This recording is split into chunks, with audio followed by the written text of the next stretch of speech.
Hello guys, in this video I'm going to show you how to change the time zone in the Brilliant application. The first thing you need to do is enter the app. After you are done with that and you are in the home page, you should look at the bottom of your right corner and there you will find the more option. Press on it.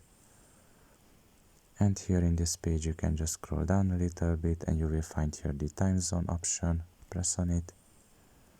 And here you can see the currently set time zone. You can just press on the arrow pointing downwards and you can just choose a different time zone here, basically a different country and a different time zone.